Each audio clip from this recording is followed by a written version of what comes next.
Okay, I am now, are you ready, Steve? Yes, we're on. Okay. All right. I want to welcome people to the January 26th meeting of the Barnstable County Commissioners. Please join us in the Pledge of Allegiance. I pledge allegiance to the flag of the United States of America and to the republic for which it stands, one nation, under God, indivisible, with liberty and justice for all. And now please join us in a moment of silence for the many things that are going on. Today is Anti-Bullying Day, and one of the things that I think we should think about is how important it is to curb our speech to make sure that we are not hurting somebody by what we say. So thoughtfulness is very important, and of course to remember those who have both given their life and have given their service to our country and our armed forces.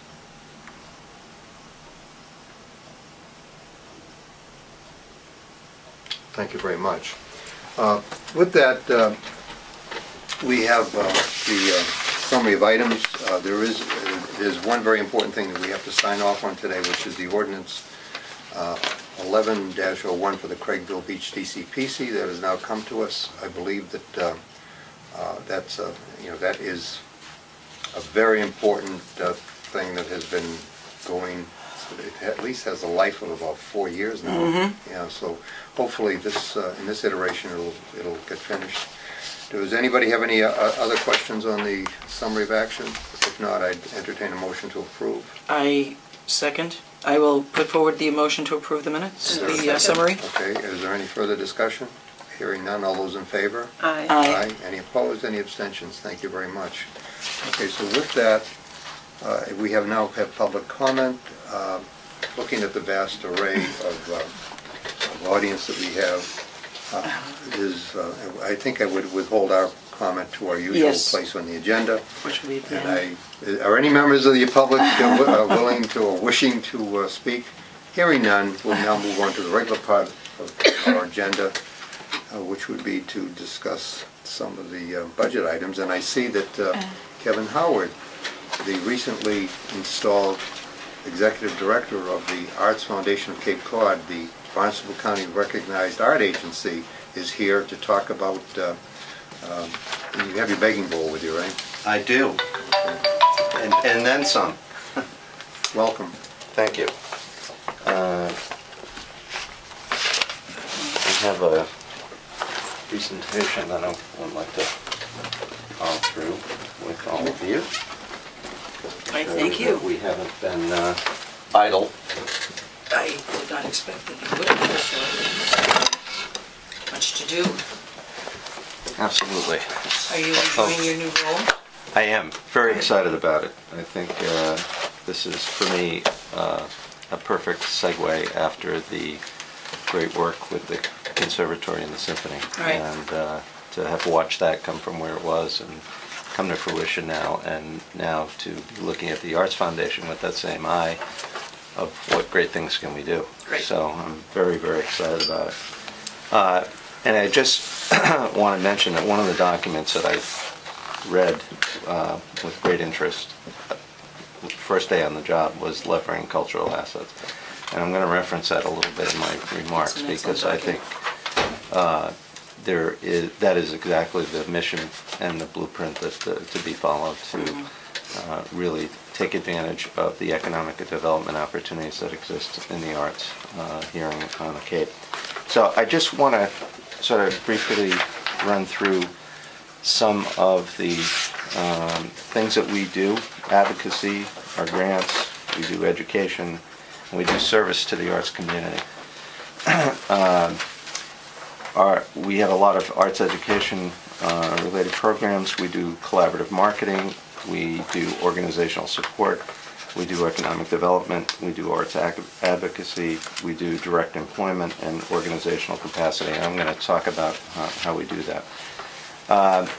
One of our programs is the annual Winter Art Exhibit, which is at the Cotuit Center. You've got a program in front of you so big. It's a very successful program, and I'll allude to it in a few minutes. We do the Creative Collaborative Conference, which I think you've all been at.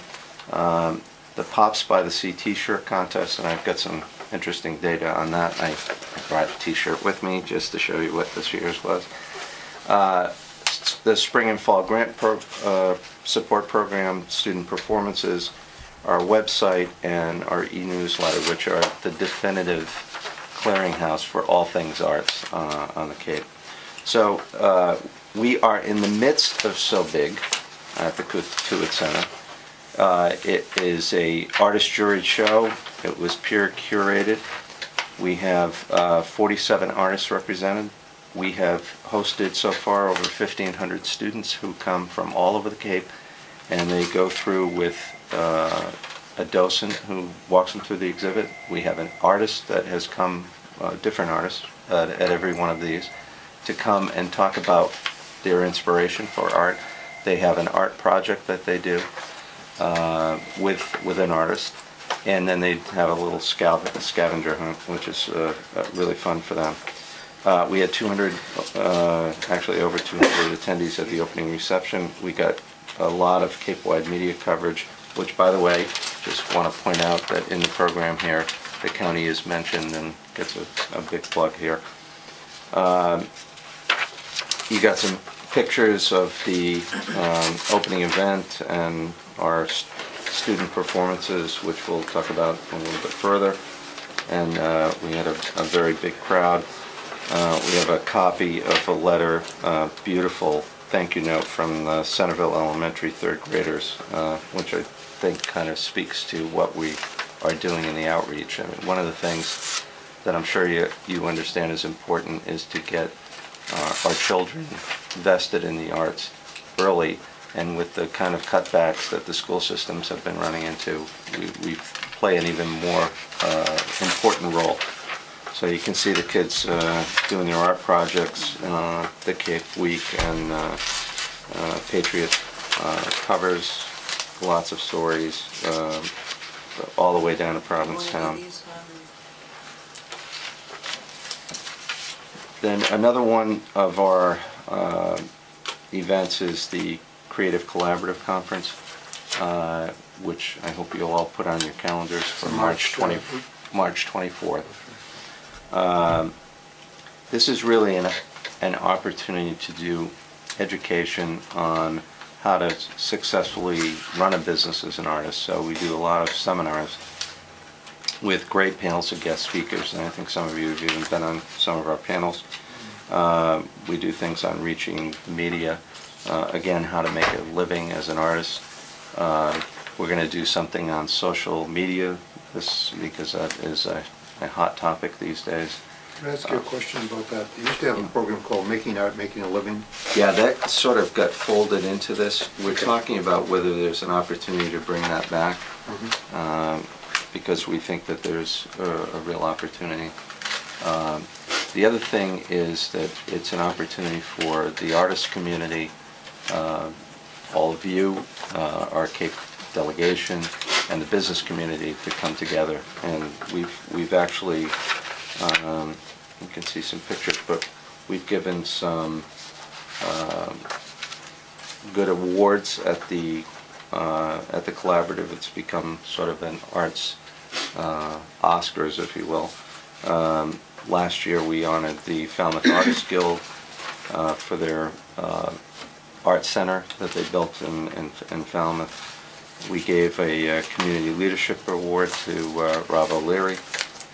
We gave the Arts Educator of the Year Award to Daniel Springer, and we gave a Lifetime Achievement Award to Royston Nash, the former conductor of the symphony.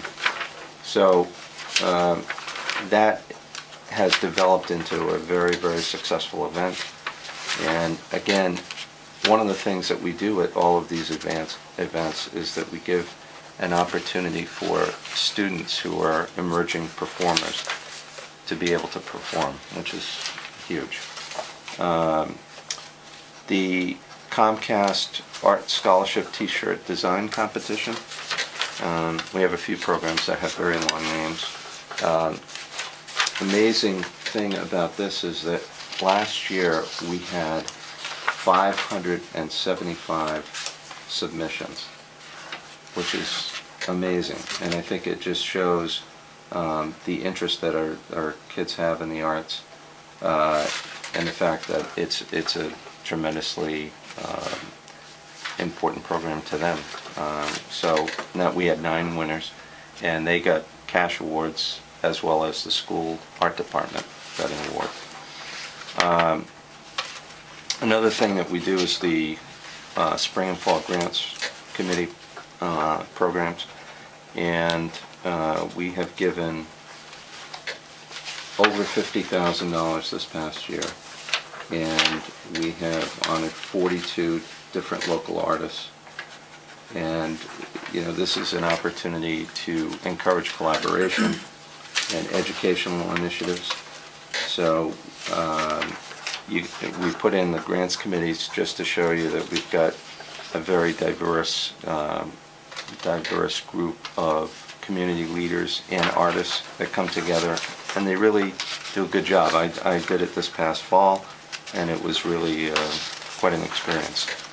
There are a lot of very talented artists in this on the Cape. We do a lot of collaborative marketing. We have the Passport to the Arts, which one of the things that's great about the Passport to the Arts is that you get a 50% discount on 42 different venues. Again, the county gets credited on all of these programs. We also do Everything Arts, which is the supplement to issue of the Cape Cod Life. Again, it gives an opportunity for all our participants to get a listing in the back of this, and it gives an opportunity to promote them, and I think Cape Cod Life's got a great circulation in terms of the kind of people that we want to reach out to. Our website, which again has become the arts website for Cape Cod, we had over 33,000 unique hits last year. We have 213,000 page views. We get 144 page views a day. So, and there's an opportunity for artist members to be able to post their own sort of mini website on our page. So we've got a lot going on with that website that is very innovative. And I think it's very critical to the arts community on the entire Cape, because it really is this clearinghouse. I like to think, coming, as you know, I have a hospitality background, so I like to say we're also the arts concierge for the Cape. And we do a lot of direct mail programs as well. We have a lot of partnerships. I think that one of the things that we've done masterfully, frankly, is to be able to partner with many different organizations, whether they're venues, to help expose them. We bring a lot of people to our events, and I think we've been able to do a great job with bringing higher visibility to artists and to these venues and galleries and museums. We've been involved in Harbor the Arts in the town of Barnstable. We have done the Citizens Bank Summer Concert Series, which we increased to 8 towns this year. We did, I believe, over 10,000 audience members. We employed 150 Barnstable County performing artists for 64 concerts, and we did Chatham, Dennis, Eastham, Falmouth, Harwich, Hyannis, Mashpee, and Sandwich during July and August of 2010. So that is a big accomplishment. We did a little partnership with the Cape Cod Chamber of Commerce. I'm sure you've seen the Arts and Artisans Trail Guide. Also the source book for architectural and design. I think these are wonderful collaborative projects, and I think they're exactly the kind of thing that we need to do to help stimulate more economic development and bring business to the craftsmen and the artisans that we have down here. We have also done collaborative, well, let's talk a little bit about POPs. I would say POPs is the most iconic arts event on the Cape. It's the only appearance of the Boston Pops Esplanade Orchestra on the Cape. We once again had over 15,000 attendees. We sold it out. We always have great programs, and you know, the nice thing about it is we've got a very active steering committee that helps to drive the event and make it the high quality event that it is, and it's helpful in raising funds that we put back into the community. One of the nice collaborations that happens in regards to POPs is the outreach we do with Health and Human Services, the family free ticket program. We gave out over 1,000 tickets for that program, and that was a collaboration with several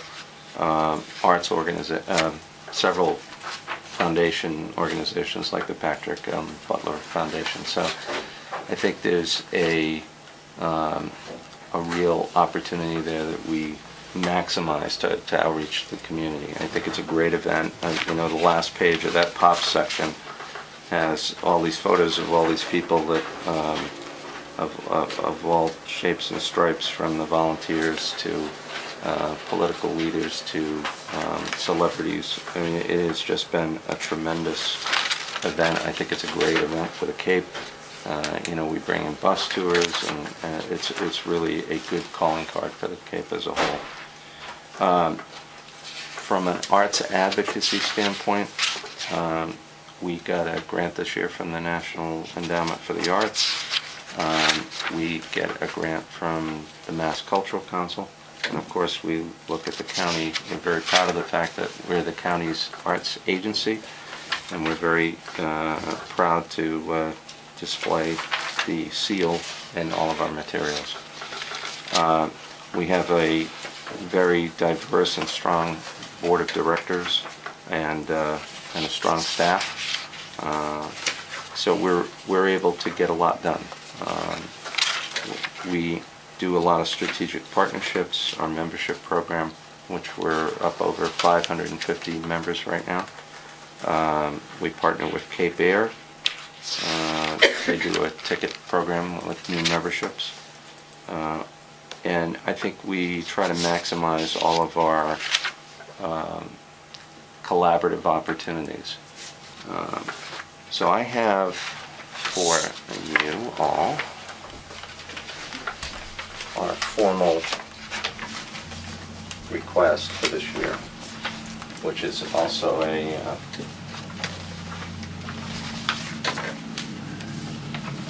also highlights all of our programs. And I wanted to go back and talk about the leveraging cultural assets. I mean, one of the things, having had time in the private sector and been a business person, one of the hats that I'm bringing to this job is the idea of economic development. I mean, I really see that we can create jobs in the arts sector.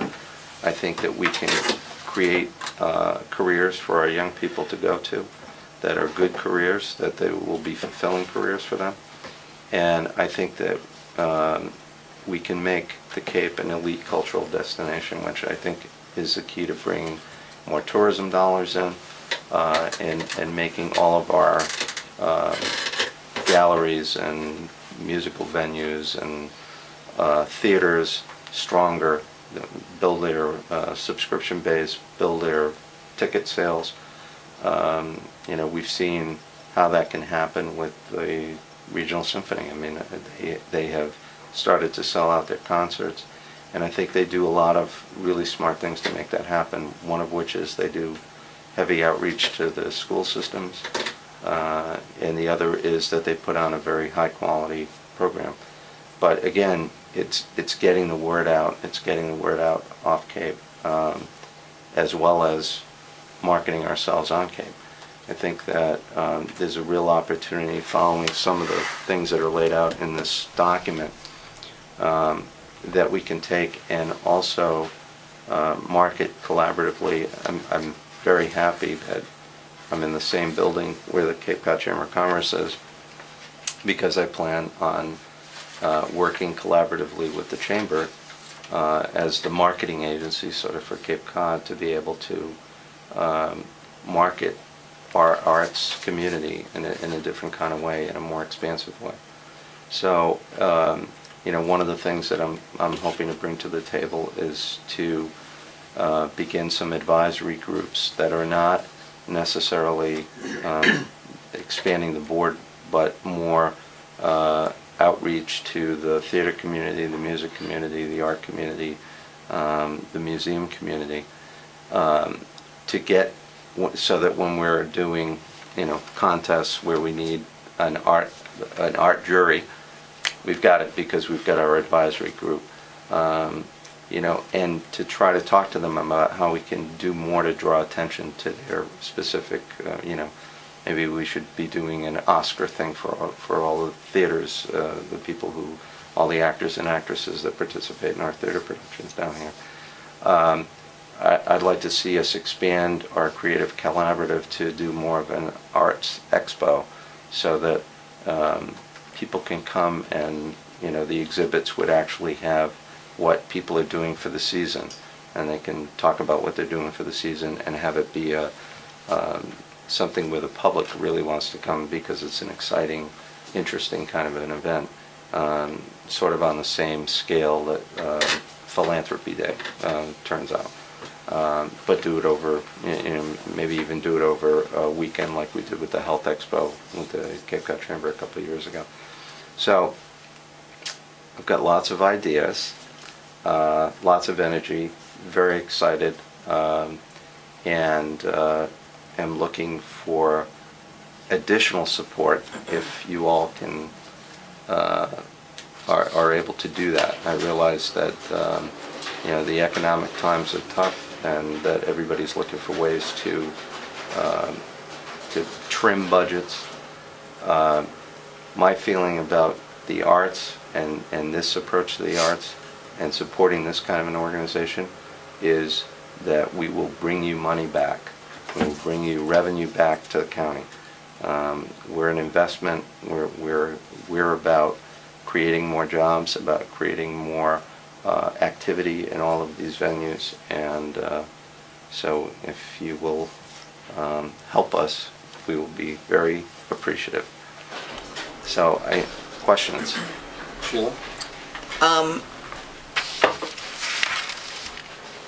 First of all, I just think that the arts program is a great program, and I do know, in speaking of economic development and helping artists, you know, further their career. I mean, a lot of times they have a lot of talent and they just don't have a showcase or the opportunity to be showcased. And I know many on the Outer Cape have received grants, and they seem like, you know, what can you really do with $2,000 or $5,000? It really does help them put on a project to develop the art the way they want to and have that showcased. And it gives them some notoriety, gives them some SWAT in the community, and recognition. So I think it's a great thing, and I do think that it does leverage out in many different ways. I also just want to point out that the document that Kevin is referring to, Leveraging the Arts on Cape Cod, or Creative Economy, is a document put out by the Cape Cod Commission. It's sort of an addendum to their the regional policy plan, and it is an excellent document. And in talking about a creative economy, it even goes beyond. You know, a creative economy that term is usually looked at as the arts, but it really does encompass technologies and, you know, how we can even help expand that. And with art becoming more graphic, you know, designs and that sort of thing, I think any support we can give in those areas is a great thing. Now, how much support we can give, that's what we'll discuss. Pat, did you have any questions? Well, in the interest of full disclosure, I'm a member of the Board of Directors of the Arts Foundation of Cape Cod, so I am very familiar now, after being, 2 years a member, with the organization itself and its goals and objectives and what it wants to accomplish. And I think the strength of a board is often demonstrated when a board loses its leader for whatever reason. You know, and in this case, Maggie Van Sciver did resign from the board, and the board was faced with this situation of finding a new leader.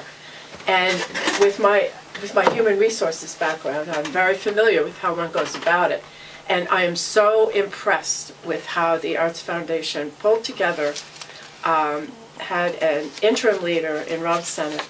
The board came together and in a very managed way found their new leader, who is here with us today, Kevin Howard. And and that to me says a whole lot about an organization. That board did not flounder for a minute. Nope. It knew what it had to do, and it did it. And I think that's very impressive. So that's, grade A in a certain sense, or A plus, if you will. Mm-hmm. But I think some of the comments that Kevin made in terms of the arts being so much a part of the Cape Cod community, because that's not only one of the reasons why people live here. Either they choose to live here because of the arts and what is available, but they come here as a tourist because maybe they have other reasons, like the beaches, which many people come for that reason. But they also come because there is a strong arts community here and events that they can participate in at various levels. So we designated the Arts Foundation as the designated arts group for Cape Cod, for the county. Mm-hmm. And so I think we do have a responsibility to ensure that it continues to thrive and that it meets its goals. So I think that we would want to consider this request from the Arts Foundation, which we will, and deliberate on it as we go through the budget, which right now we're just hearing requests, but we will get into the deliberative phase in the not too distant future. So I think knowing that and knowing the importance of the Arts Foundation here, I think that raises the bar considerably. And also in the interest of full disclosure, I was on the search committee that, Oh, that's right. and Gee, I'm the only one that's clean here. part of that, none of us have clean hands. And you get the Sheila, it's up to you. That's right. So in any case, I discovered, during that process, exactly what you said as far as the organization. I was delighted to hear that Rob Sennett had decided to continue on the board, because I think he provided a wonderful asset during the interim, and also his continuation and support is a demonstration of his expressed interest in in things of art.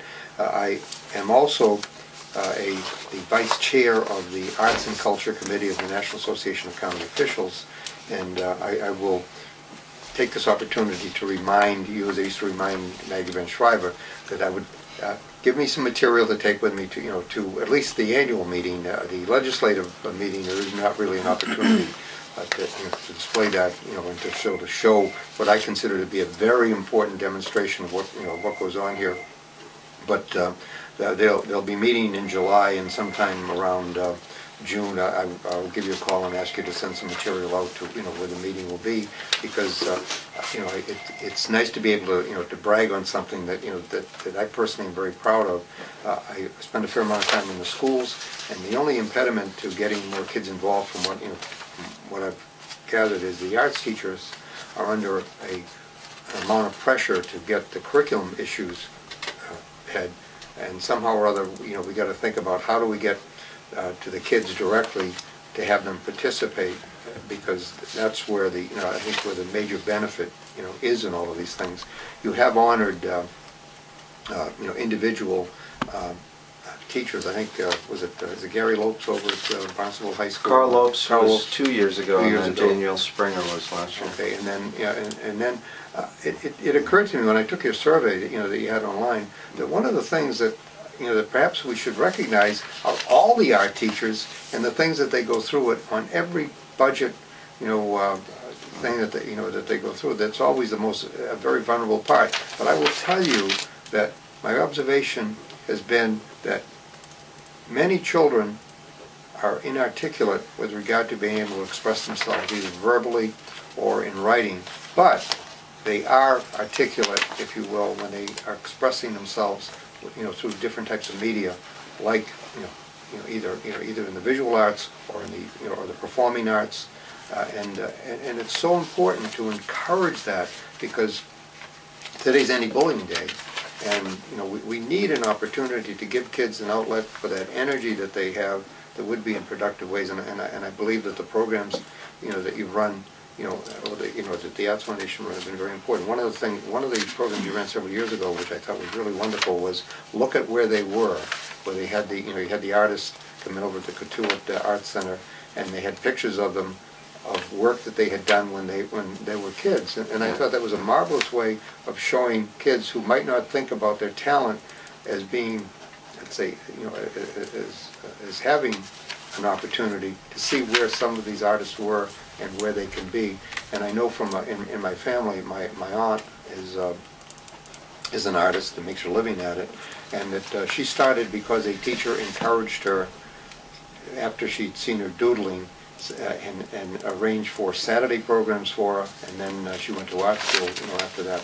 And so there's an opportunity to discover talent. I think that one of the most important things that you do is provide that opportunity to discover talent, among our kids. And as Pat says, and as Sheila, I'm sure agrees, that this is something that's worthy of serious consideration.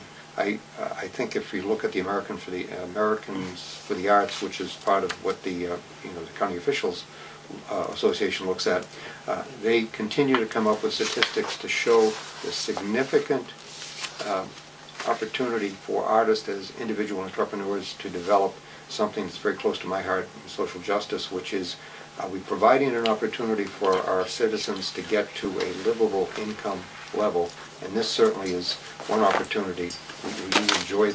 We do enjoy a population of very artistic people here, and we want to do everything we can to nurture that, develop the kids that we have, and then and see where that goes. Can I just add on? When you're going around, have you talked to, a lot of the towns are having economic development committees or economic focused committees, and a lot of them are going forward, as you well know, from even are probably aware through EDC grants and that sort of thing, with websites. You might want to talk to the town's economic development committees and make sure there's a link on their websites that goes to you, but also talk about the importance of that aspect in their economic. I know in the Outer Cape, the arts is a huge component, and looking at maybe a year-round tourist draw is the arts. So they're always trying to beef that up and showcase it. So it might be, in talking to everybody else, those are good committees to make sure they know. Since you are our recognized department, is that the Economic Development Council put money into the Wellfleet website. Right? So I'm sure they'll be more than happy to make sure that was one of my. That link is there. That was the lead-in, yeah. And tell them we sent you. Yes, yeah, exactly. And don't be afraid. I'm remembering Maggie, who's never bashful about mentioning. Yeah. It is very important to me personally, and I believe to the other commissioners, that link between the arts and the county is maintained. Absolutely. Because, I think that's an important place for visibility. In all the other counties that that I see, they have recognized that that arts are very important, but they generally tend to stop at statues outside the county courthouse. And we have two very lovely statues here, but there's more to the arts than just just a statuary. We're sitting in a very historic building, another part of an example of architecture, and the arts, from the 19th century. We're in a place that that has been memorialized by by great writers like Thoreau and others about the natural beauty of the place. And of course, someday we might even see a viable film industry that actually that can be sustained down here. Right. And if so, who knows how many doors are there to open? But at the same time, we have a lot of great ideas. But as when you start to figure out where should you invest your time and energy, you have to take a look at what's that return going to be on your investment. Let's see, what did we get you in for now this year? Was it 25,000? I think we did No, 30,000 last 30. year. It's 35 this year. And I put in a request for 50. Right. A couple of things to speak to your earlier point about the outreach to the schools. we did fund, through the grants program, several mentoring and outreach programs. You know, Cape Cod Museum of Art has a mentoring program with kids and artists. The Cape Cod Opera actually goes into schools and does a presentation.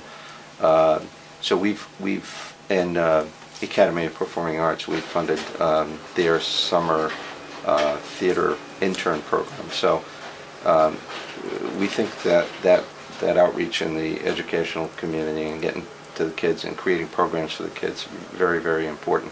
Sheila, to speak to your point, I really am planning on, because this is also a blueprint for municipal investment. Right. So absolutely planning on talking to the town ED people, because to me, this is a real blueprint to follow.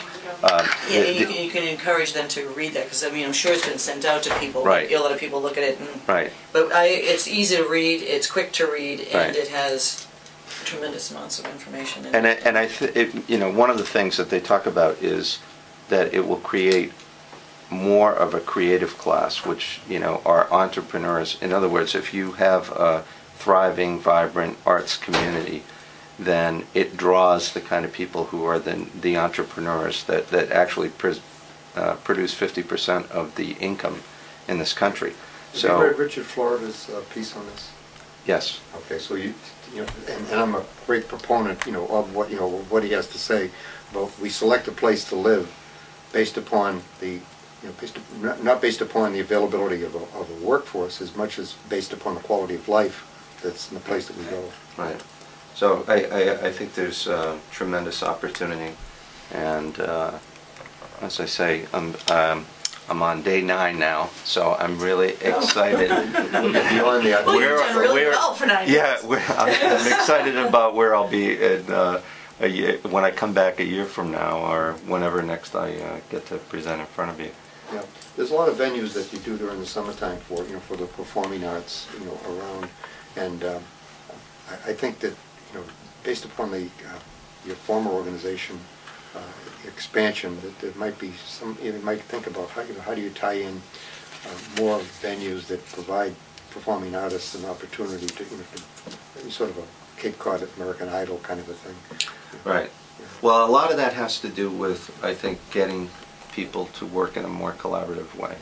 I think if we can get, you know, people to work together that have similar missions and similar interests, and really pool all the resources, because you know, one of the challenges down here, as everybody knows, is that there are so many organizations and so many niches, and they don't have the organizational depth and breadth to be able to really go at it. So the key, where the leadership needs to come from this organization, is to say, this is how we can maximize our resources. Right. Well, don't forget, you're part of an organization that believes in communication, collaboration, and coordination as being one of the important parts of our mission to enhance the quality of life of all citizens of Barnstable County.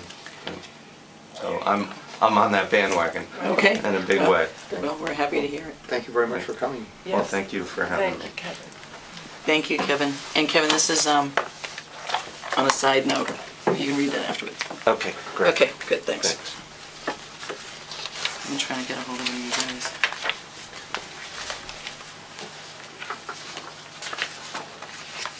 Okay, the next one is Older services. Order Services. Okay. And they are due at 10? And, Okay. Do I have more time? Yeah, you do. If you want to just chat, how are things in general? They're not due till 10:30. Remember, don't oversell. Remember that. Yeah, Yeah. actually, we don't have coffee tomorrow. I mean, you already closed, right? Yeah, right. Thanks, All right. Kevin. Bye. Kevin, good to see you, and congratulations on that. Thank you so much. And if I don't see you before then, March 24th, Creative Yes. Collaborative Cape Cod. Yes, I just got it On in the there. calendar.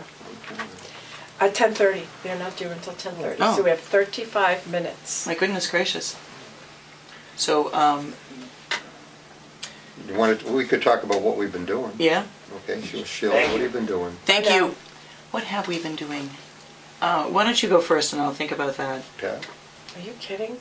I have a new job, the Cape Cod Commission. Tell us all Yeah, about have you been? how has it been for you? Yesterday, Yesterday. I okay. went to my first subcommittee site Oh. visit at BJ's. Oh. Because they are planning to expand 19,000 square feet Right. over a paved surface. So it's not really adding to the Right, they're changing. impervious materials on their lot. And we had the site visit there, and then we had the subcommittee hearing last Okay. night.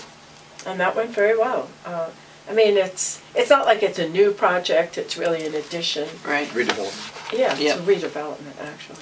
So that's as far as I've gotten with the Cape Cod Commission. Oh, you're gonna have a lot of Because fun. I was in Boston for the MMA meeting, Right. and so I missed some of the meetings last week. I missed the first commission meeting. Right. So, anyway. Well, I was, when he talks about the whole art thing, I know the other night the Falmouth Selectmen heard the Artists Guild make their request for Fall for the Arts, which is all part of the Arts Foundation. It's their program for the fall of this year. And the town is being asked to close a street for this festival, which I think has happened for the last 3 years.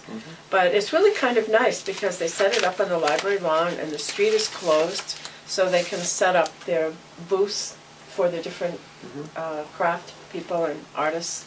And it works out so well, and it brings so many people to town with the concerts and the theater. I mean, you can actually get up and perform if you want to. They give you a script, and you can act in, I think it's a murder mystery. Oh, You know, like they you don't have- get the, like you blocks, you stones, you... No, I mean, it's kind of a fun event.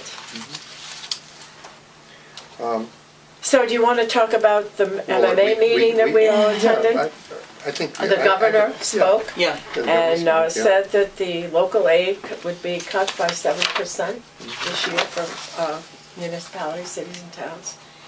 And I think many cities and towns are expecting 10%. So he's proposing 7%. But now, of course, the He legislature proposes, but the legislature disposes. disposes, exactly. And And I it think that made Charlie it very Murphy- clear, the Charlie state, Murphy, Stephen Murphy. the guy that... Yeah, the budget. Ways Yeah. and Means. Right. Yeah, Stephen- Charlie Charlie Murphy. made it very clear Yeah. that that's fine, Governor, thank you very much, and we'll put your budget right over here, and then we'll start with our own. Right. So, who knows what will happen as a result. But he of also that. did say that he was trying to put in more money for Chapter 70. If we get some of that, that would be nice. And in, Yeah, Chapter and- 90 too, the Yes, roads, and 90 the road program. right in the road program. So there is some Infrastructure. monies, and which can translate into different things. So if that does come to pass, we have to keep our eyes on that. I also attended the seminar that said MWRA 25 years of success. So on that panel was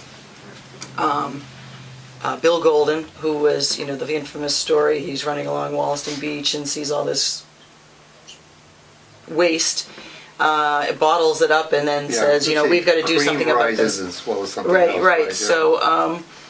Yeah. So he had that, and there was Fred Lasky, who is now the director of the MWRA, a woman who was a select woman in Winthrop at the time. She was a sort of assigned to it, and she was part of the advisory group.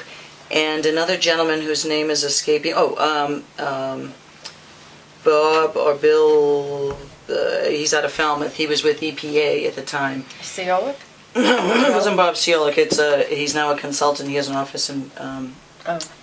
Anyway, so and Robert DeLeo, and they referred to Robert DeLeo as Mr. Selectman during this panel because he was a selectman, and you forget that, and so he can really appreciate what our selectmen must feel here, having that come on them. They already had a wastewater treatment plant that they didn't have much faith in, so they did not have a lot of faith in this going forward. However, in talking about what made that a success, it really came down to the fact that they were forced to do it. But it was then the advisory council, and Bob DeLeo he was the first selectman to say, we got to go forward with this group and work with them, which was a very courageous move. Everybody told him he was going to ruin his political career, and yet he showed leadership. And Obviously, it didn't ruin his political career. He's now a speaker. But I approached him after I posed the question, this is who we are, this is what we're up against, everyone knows it's a problem, we don't have infrastructure. You're talking here now about upgrading infrastructures that exist throughout Boston, and there's that the focus group that Paul Niedzwiecki is on, looking at infrastructure and what's it going to cost all of Massachusetts to upgrade old decaying systems. And what we're trying to impress them with is that we don't even have systems. We have a couple of systems that need upgrading, but on the whole, our problem is a lack of infrastructure to build on, which makes it even much more costly. They all appreciated that. I did call Robert DeLeo's office, and I'm trying to get an appointment with him. He encouraged me to do so with Paul and Andy, just to give them the nuts and bolts of where we are, and see if we can get that little bit of support, or at least have that in the House, knowing what we're going to be up against when the funding, once this committee comes up with its recommendations, then they're going to probably be looking at how are they going to pay for these things across the state, but also to have a focus on the Cape, because it is a more unique problem in many different ways. Not only do we have much more water, but as they say, the lack of infrastructure. So that was really a very interesting meeting for everyone. I wish every selectman was there. And I passed about 10 of them going, and I said, this is where I'm going, and they're like, oh yeah? Yeah, like, maybe you should come with me. But, so I'll report that out to them, and, it was just a really good look at it, and it's not undoable. We can proceed in this, it's just that we do have to sort of, girder ourselves and walk together, and it's going to be a while. And I just thought that, it was interesting. We went to the women's municipal luncheon, and it seemed like there were less women at that luncheon. Now, maybe that was by choice, or is that because there was less elected women in the municipalities across the Cape? There was something. The room was almost twice the size. Yeah, that's than it was Oh, that's last right, year. because So they changed the room. That's what it was. I think You're right. there were a lot more people. You're there. right. That's right. Yeah. Now that you mentioned, thank you. Well, that's because that Cokie made me- Roberts was his But speaker. Cokie Roberts was, and she was very good, I thought. She's really had a great life and great experiences. Yeah. So that was all fun, and of course you just get a chance to really meet other elected officials, and also to have have that time to be able to sort of create those relationships with your own boards of selectmen and town administrators, and got to talk with those from the islands a lot and what's going on over there. So it was a very well worth. I felt like I really got a lot out of this one. Well, one of the workshops I went to was solid waste. Yes. That's another big issue we have. Right. But much of the discussion had to do with solid waste as an economic development driver. Right. And they mostly talked about anaerobic digesters, building these facilities. Well, you use solar energy in order to do that, and you set up a series of spheres where you move the material through. It's fairly simple. But then the end product is methane. And then you actually can sell the methane, similar to what you might be able to do with covered landfills. Covered landfills. The other part would be an outcome of potable water that can be released back into the back into the aquifer. So those are two good things that would come out of that technology. Right. But a lot of our waste treatment plants are situated, or our solid waste are situated in such an area where there wouldn't be additional land to even have something like this. That's why and you have to have all of the underground connections that make this work. So I think we only have one landfill that's left. I think it's in Bourne. All the rest are transfer stations on the Cape. And I think you know that Brewster has signed an extension of their contract with Covanta. Right. As part of that. And I believe that Patty Daly working very hard with Copeland and Page on the template for possible contract language and a help to the communities that want to take advantage of that, so that they don't have to invest their own time and treasure into developing separate contracts. Right. And Well, there's still 13 there are 13 towns now represented. Right. Brewster Right. did their own. Bourne, of course, is not part of it. Right. So the other towns are still working together to try to see if they Right, can come up with and something. hopefully that that's, will So resolve it's very much quickly. a thing that, you know, that as a regional government, we're trying to assist in what I would call an assistance in a regional way to help sort of level the playing field for everybody, so that we're taking advantage of, of the size in that way, which I think is a good thing. What other things did you go to at MMA? What was the other one I attended? It Why do you was think of that, memorable. Pat? Was there any particular? Well, I went to one on, actually, it was the Mass Selectmen's Association meeting. Right. And they had speakers that really talked about collective bargaining. Mhm. And the selectmen's role in collective bargaining, so that doesn't really pertain as much to us. We have turned over that responsibility to Mark. Right. very much with our Well, most commission selectmen have conference. anyway. In the smaller towns, maybe not the case. The selectmen may be the designated boards for bargaining, but in the larger towns, that is usually delegated to the town manager, except the selectmen have to set policy, like we have to set policy.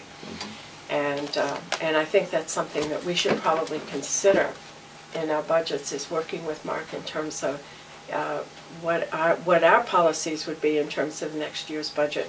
What would be the percent increase, if there is such a number, that I'm we always would want? fearful of setting an arbitrary percentage increase, because that doesn't speak to the value of programs. Right. Well, It's- if you I mean, have program across the board. budgeting, see, that's the other thing. I don't like across the board cuts either. No, because these- of the same- Well, No. our budgets tend to be programmatic. Yeah, but when you look at an operating budget, I'm not talking about all the other pieces to a budget, but if you look at operating, you have to make a determination about, based on revenues, what the outside number is that you can actually plan for, because otherwise you'd have to increase revenue. So you have to really look at the available funds. But this is totally different from a town.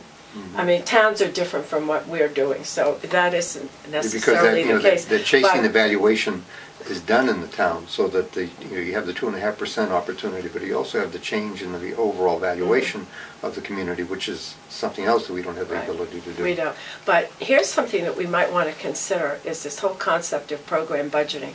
Because we're now going into a discussion on our organizational assessment.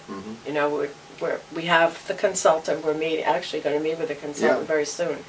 So when we look at what we wanted to accomplish, we wanted to look at what are the programs we have now, how long have they been in existence, what does it take to make the program work, how many people do you have to execute that program, what are the costs of executing the program, what are your goals in terms of future additions to the program, or do you want to cut back on it in some ways? That's all part of Okay, our but organizational assessment. Yeah, but part of that, as far as... But I have to finish. Let me just finish. I beg your pardon. So the outcome of that is actually program budgeting, because once we get the organizational assessment and we look at what the programs are and get all those details in terms of what it takes to make that program work, what is the value of that program Exactly. to the community? Exactly. So here you have the manpower issues, you have the dollars in terms of manpower and what it takes to make the program work. Now what is the value of that program?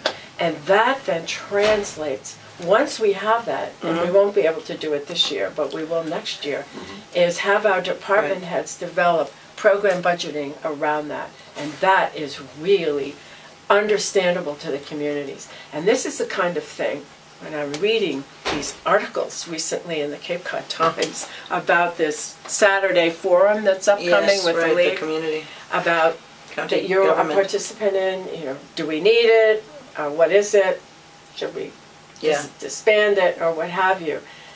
And then the fact that, I think it was Sean Gonsalves who talked about the fact nobody knows what the county does. But Sean Gonsalves made an error.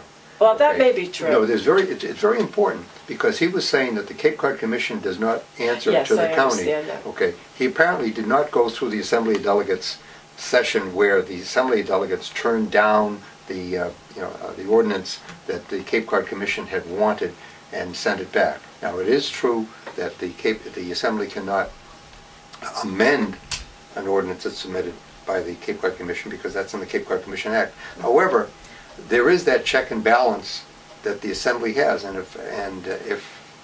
one of the things that we need to emphasize to the community is, if you read the charter, you see where those checks and balances are.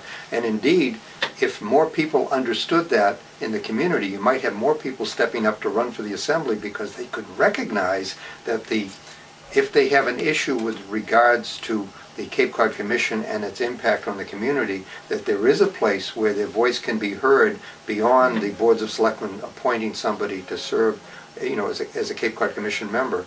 But at the same time, and that's sort of a segue into something I wanted to talk about, which is I did speak to the Cape Cod Commission about their opportunity to communicate with the elected Assembly member, and I gave that same conversation with the Assembly and gave them a list and the contact information for each. And now it is important to make the distinction that after a Cape Cod Commission vote is taken, that is an opportunity for an Assembly member to be informed in his or her vote by discovering what the thinking was on the part of the Cape Cod Commission member, because the thing I try to point out to the Assembly and to the Cape Cod Commission is that the committee process at the Cape Cod Commission is a very strong one. Those of us who have served in the Cape Cod Commission, and you're discovering that as well, is that there's many more opportunity for external input in a Cape Cod Commission process, and there seems to be more of a participation because there's an understanding of what is at stake, and that the Assembly members could benefit from that. Now, one of the comments that was made by Cape Cod Commission members, they should read the minutes. Well, of course they should read the minutes, as they go in. But if you come from the same town, if as I say to Lee all the time, we come from Harwich, okay, and I'm speaking to you as a constituent, and I'd like to make sure that you know what Bob Bradley was thinking when he voted on the Cape Cod Commission for such and such an act, so that at least when it comes before you for, let's say, for acceptance, that at least you know that in your town this is what what the frame was.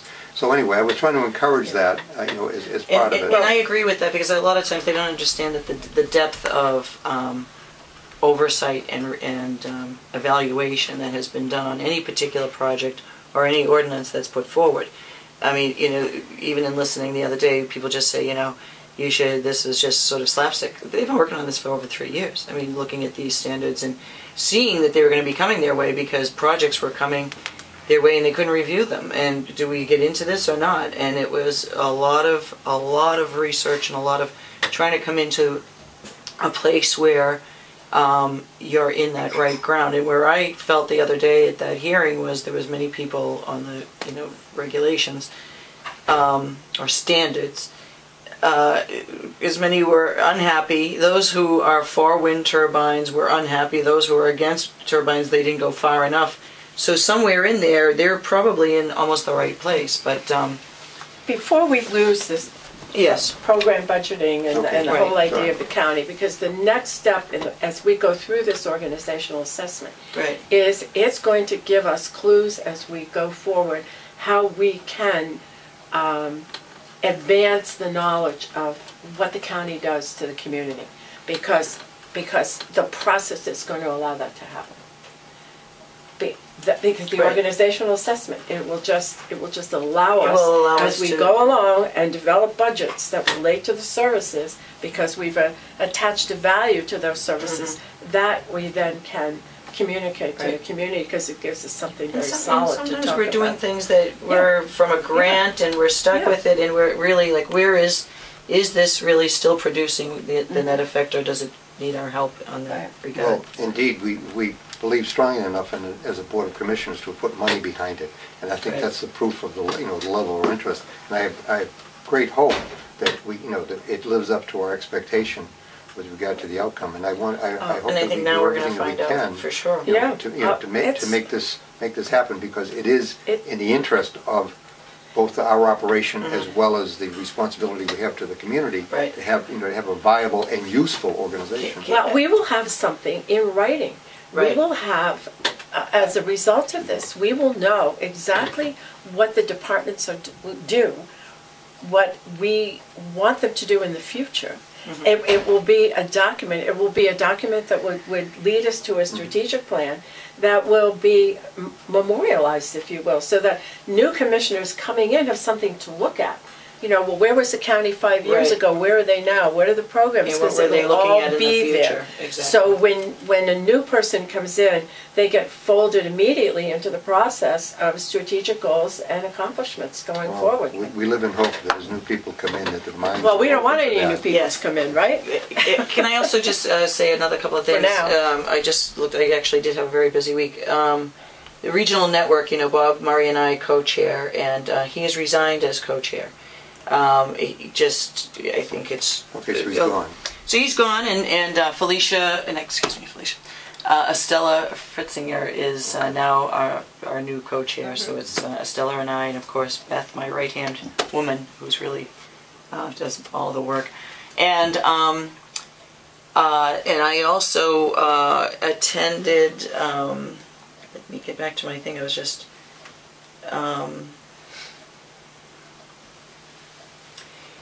I'm on the board of the American Red Cross. I don't know if you are aware of Yes. that, but I am on the board of the American Red Cross. So we are preparing When for is our that heroes Breakfast? breakfast, When is and that? that is going to be March 31st, and I do hope that you will be there. We were there last year. Yes, and I think you're going to be my guest this year. And then I attended the State of the Town of Wellfleet, which is much different than the State of the Town of Barnstable. It took all about 35, 40 minutes. And there wasn't any trumpets. That's just the musical portion. I know, it wasn't that Broadway show. But anyway, Is it- I did tell them that, but they did talk about it, but he did, in his presentation, I have to give Paul Seeloff, he really complimented the county in several different aspects as far as us being, the county has just been much more available. Oh, this is his... The state of the town of the state of the Wellfleet. Yeah, so town, he was just mhm. kind of giving it, and what we have done as far as grants, through the commission and through our assistance and our focus, and that, of course, since he was giving me kudos, but I mean, there is much more of a collaboration in a sense of what county government does on the Arctic Cape. So that was all very good, and it was good feedback to feel that, and I don't think he was doing that just because I was there. And yesterday I attended my first workforce development meeting. And how was that? It was excellent. Actually, it's going to be very interesting. It's not as much work as the Cape Cod Commission. It's not as heavy lifting. However, all of these assignments, I think it's good for us to mix them up because you get to learn funding streams, how the federal government views this, how the state government views this, where we fit in the mix, and how they're really into trying to train workforce development and be responsive to the community, to the community's needs. So how those, and there is actually a right thinking in the rationale of the federal government, how it all plays out. It depends on the shopkeepers working with the workforce development. But And people should know that over 50% of the members have to be in the private sector. yeah, they have to be they are representatives of the private sector. So they really do have a lot of input. And that was what was set up by the federal government. So I think that was the right way of thinking because they know their community best. But it's... Did he give you the 8 pounds of material? Yeah, I'm going to get that next Tuesday. We're going to meet, and he's going to give me, my Let it wash over my you. word. Yeah, that's what he says. I try to say to people that must be Wash his over thing. you. Let it wash over you. So, and it does, and as does the commission. I mean, once you start getting the nuts and bolts of it, you start to really, through experience and that tactile involvement helps you. So that was really interesting. It's a great board. And people should be aware that that's a board that the county's involved with that actually has created jobs. Yes. And created pathways to improving Right. jobs. Truly, in the part that's very close to my heart, Yeah. which is the part that says, are we creating a path to livable income here on Cape Cod? And that's certainly a And very one of their very big important focuses, part I of mean, it. they have a youth council, and they also have, there's a big focus on the health industry, and not naturally for us, it's one of our biggest employers. but with also our senior population, which is more than the rest of the. Yeah, they still have a the New committee England. called 55 plus. They've sort of cut that, but the CNA, programs about going into people's homes, because people really do have a good lifestyle here. Those that have the means, they come and they're healthy and they have healthy habits, and so, but eventually, even if it's way at the end, people get sick, and a lot of times they're not sick enough to go to a nursing home, or they just want to be able to be in their own home. That is something that really, we need more people trained like that. They've taken the lead with the college to do it, so I think they're on the right track. Again, it's, there's only so much you can do. It's really trying to impose on youth of today the work ethic and the responsibility, and also the feeling that you can work hard and get yourself beyond where you are right now. You can grow and you can succeed, and they do a lot of programs with that with the youth, and I think it's great. But people should know that at that career center on North Street in Hyannis, there is a resource room for anyone to be able, if you are having trouble accessing, you are looking for a job, even if you're in a job, you don't have to be unemployed to use these resources.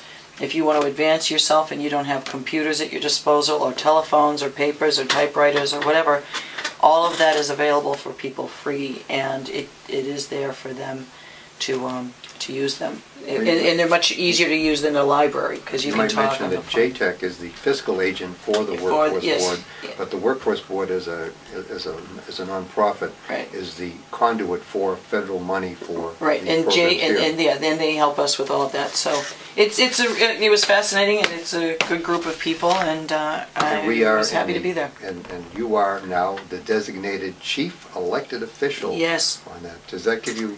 Just gives me a chill right down my spine. I'm glad you went over there. I'm glad that Yeah. change has taken place, because Yeah. I think that it's good for all of us to Right, it is mix good. that up. It is good. The other thing, let's see, I'd already talked about being on the Cape Cod Commission. I went to a couple of sessions of community development and resource development, over there, and there were some elegant solutions on identifying or establishing priorities among different issues that they come up with. It's called power pairs. I don't know if you've ever heard the process, but it's a very elegant and very simple process where you essentially create a